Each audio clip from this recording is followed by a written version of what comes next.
Hey everybody, it's Thursday, August 28th, 2025. We start our episode today with our headline GDP revision up, yields drop. The big news of the day was that GDP for quarter two was revised up from it was either 3.0 or 3.1% to 3.3%.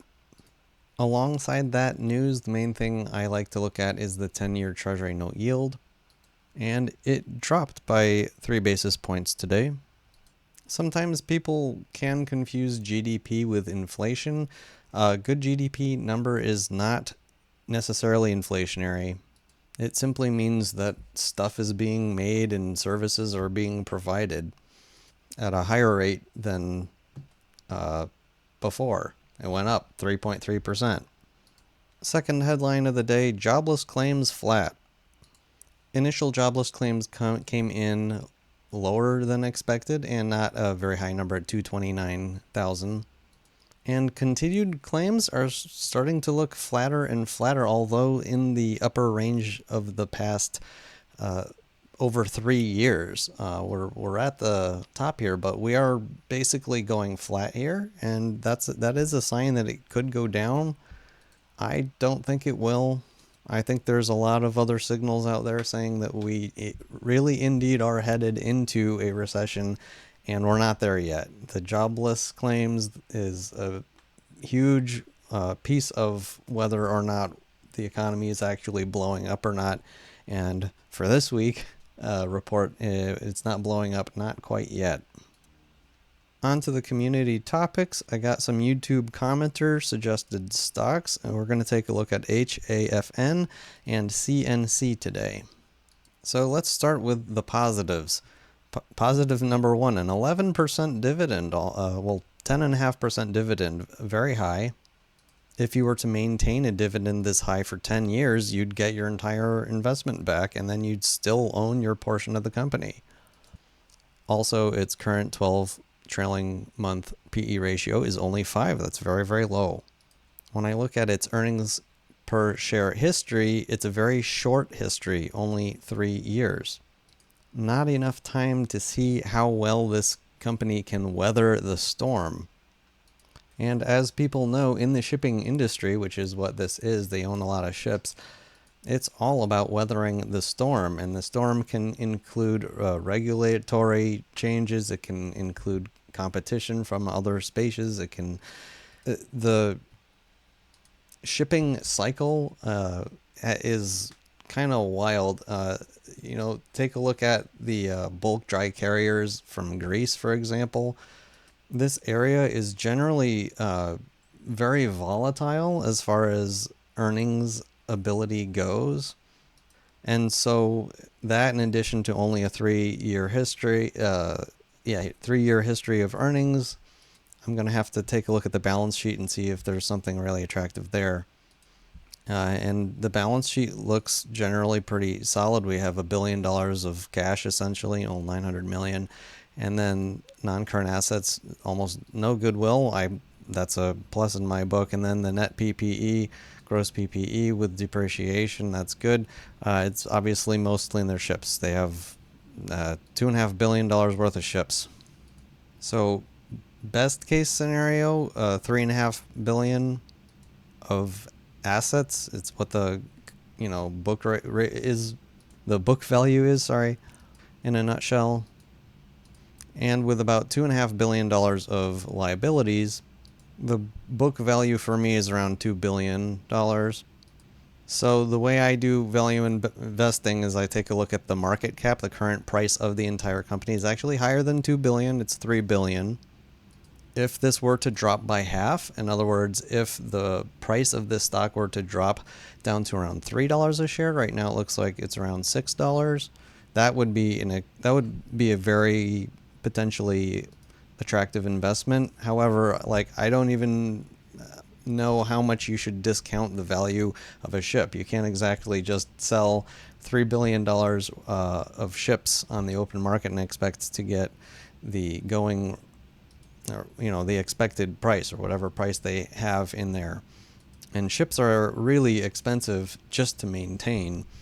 But again, the bigger piece of all of this is there's kind of cycles that go on in the shipping industry. You can have years where the thing will pay out its entire stock price in 1 year, and then the next 10, 15 years, not pay out anything. So a little too risky for my appetite, but thank you for sharing.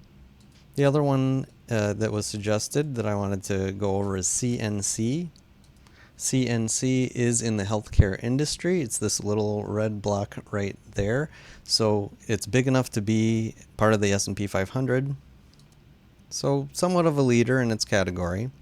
My understanding is that this company is somewhat funded through government programs, which is good actually because the money will keep coming in probably. This company has a solid earnings record over the last 10 years. If we average it, we get $2.96. If we multiply it by 25 to get a fair price of a leading company, we would get $74 a share. And that's almost triple the current stock price. After looking at all of that, I was starting to feel a little greedy until I looked at its dividend record. No dividends ever. This is what sets the UNH apart from CNC. UNH has a very solid and long dividend record, and a company that specializes in this area, I have the expectation of a good, solid, strong dividend, and this company does not provide that. So then I want to start looking at book value and intrinsic value. Maybe there's something there. I can see already that the goodwill is around 23 billion. That's quite high out of the total assets of 82 billion. So for me, I'm left with $60 billion of assets best case. That's higher than the $56 billion of total debt by about $4 billion. Its current market cap is higher than that, around $14 billion. So I would get especially greedy if we divided the current stock price by 3.5, which is 14 divided by 4. The current stock price is $28.38, so you divide that by 3.5, we get $8.11.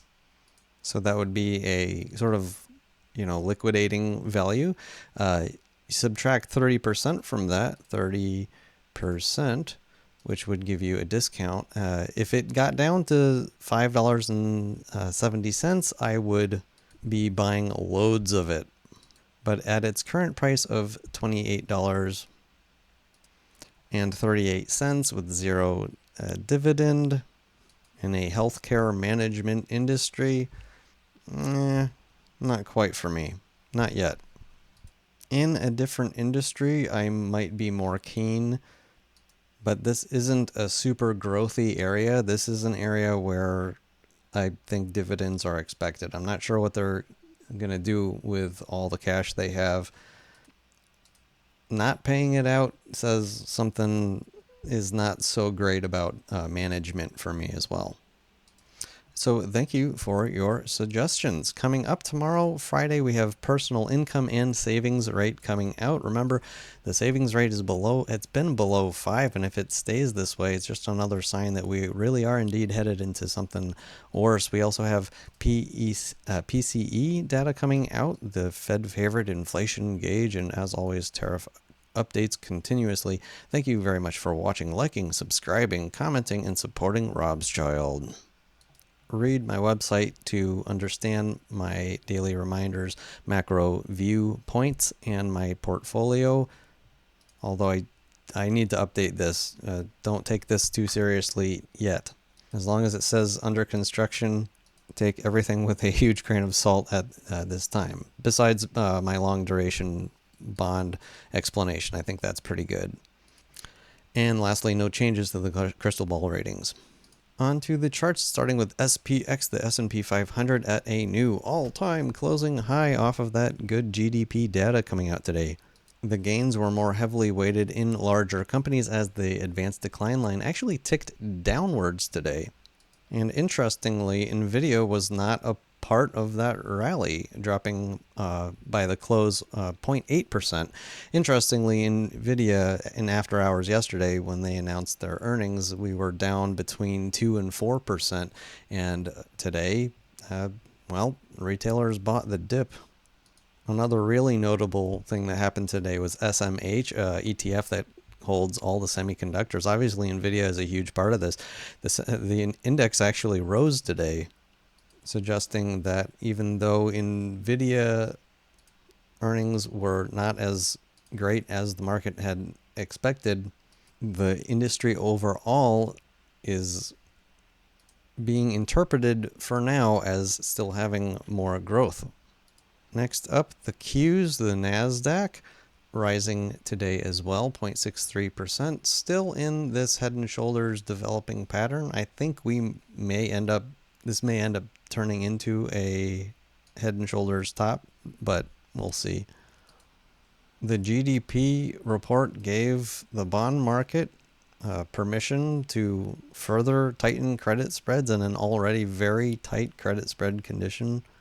Junk bond credit spreads almost never stay below 3%. So I perceive this as, again, just so much danger out there. The official Fed chart, ICE Bank of America High Yield Index, as of yesterday, still at 2.78. And with that chart HYG divided by SHI going up, that means that this dropped again today. Again, this updates in the morning for the previous day. So this will go down tomorrow to a new low that we haven't seen since February, I guess. Copper with a PhD in economics. This is today's candle, the one where my mouse is. Basically went straight back up from yesterday's dip. Still very, very flat in this bear flag looking thing. Again, we're at the 20 candle marker now, so I'm not sure if the odds just based on a financial chart favor a downside breakout or not. I think it's gonna break down to the downside any which way that you go about it. If not, and it breaks out to the upside, well, it's been going sideways so long, typically this much sideways action leads to a much bigger move. So where are you headed, Dr. Copper? I'll have to look into my crystal ball for that one. Gold rose today. If you connect the ultimate high of April 22nd to the high of July 23rd, making the highest possible trend line that you can make on the tops here, we basically hit that today. I am still short gold. I still think that I think this is turning into kind of a consolidation wedge, which will drop down to the 3170 level. Better traders than me are expecting us to bounce from that level higher.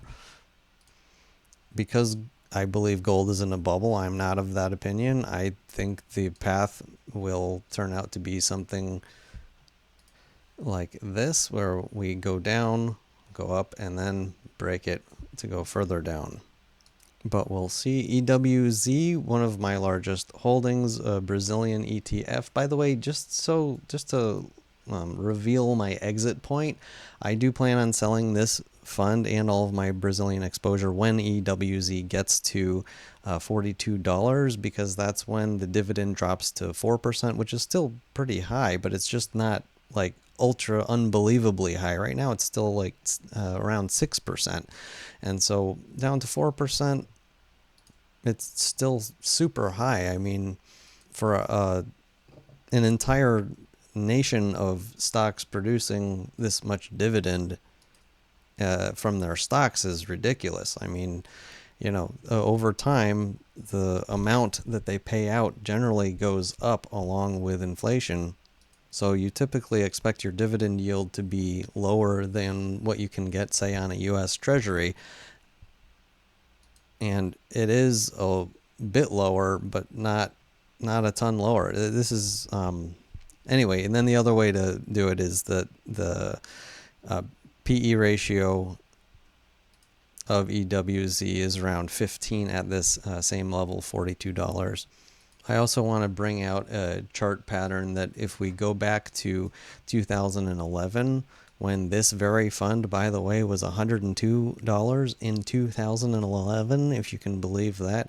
If you connect that high to this previous high that we had in December of 2023, and that connects exactly to the top in July of 2025, we're broken out of that to the upside. So I have these red lines here that were pivot points that could act as temporary resistance. I am thinking there is a good possibility of us getting to the $42 level, which for me is still actually a very undervalued price, just a lot less undervalued. I'm not in the green stuff anymore. I sold out, as you know, if you saw my show yesterday. I find it interesting that today, I mean, had I waited another day and sold it during the day today, I would have done well at any point during the day, most of the day. It's interesting, right? We only ended up gaining 0.18%. At one point during the day, we were up a ton. It was like 5 or 6% in MSOS itself. But this pattern here is really a very bearish looking reversal. This is a topping tail, and it's at the top of going up here. So this is suggesting that this fund will be dropping now. And I will say, if we get back down to the sub $4 range, I'll actually be buying, I'll be going back into this fund, actually, believe it or not. Next up, 5-year break-even inflation rate dipped a little bit today from 2.5% expected average inflation over the next 5 years down to 2.49. Also, the 10-year break-even, that's not it. The 10-year break-even inflation rate dropping from 2.43% down to 2.41. I brought up the 10-year minus 3-month treasury, just going so close to zero, looking like it was just, like a heart rate monitor just going beep. Eventually we were just at zero or something like that.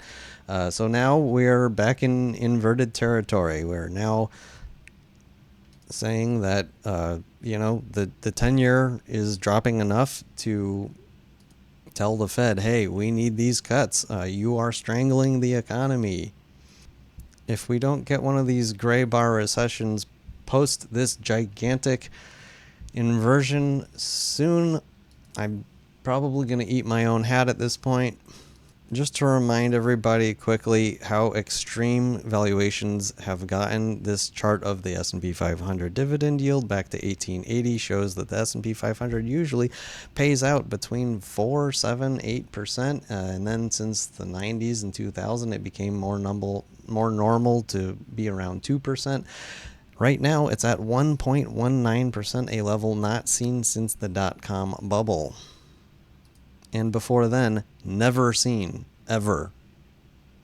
Another chart I've never brought up before on the show, I heard someone else talking about that I wanted to point out, is margin debt. This is how this shows basically how people are dealing with stocks. How are they buying stocks? How is the stock market still going higher? Well, part of it is the fact that people are getting leverage. They are borrowing money. They are going to their broker and saying, hey, I'll pay you, 5, maybe up to 10% on the money that I borrow. You give me $100,000 and I'm going to gladly pay you over the course of a year $10,000 so that I can keep buying stocks and keep them going higher. We are at record highs in margin debt, sitting at over $1 trillion. What could possibly go wrong now? Just to remind everybody, the last time we had a peak in margin debt was in October of 2021, before markets had quite a dive in 2022. Last chart of the day that I've only brought up once or twice is the skew chart. This is one of the scarier ones out there. It's when this goes up, it means that people are buying options contracts that are further out of the money, especially puts. It's like extreme insurance for like the market to completely collapse. I want to point out that every time in history that we've had an extreme peak in this, it was only a year or two later where we had major problems. You probably can't see this too well. Let me see if I can scroll in here. So we had a peak in the skew index in September of 1998. And what happened after that? Dot-com bust. We had lower highs in this going into the dot-com bust. And then we had another all-time peak in February of 2006. And then we got lower highs, lower highs, lower highs going into the great financial crisis. And where are we today? Well, we just hit an all-time peak very recently in February of this year, 2025. At levels never seen before, and more recently, lower highs. Hold on to your hats, folks, and hopefully I don't have to eat mine. That's all I have for you today. It's all from me and my crystal ball. Thank you for watching, and see you next time. Robschild.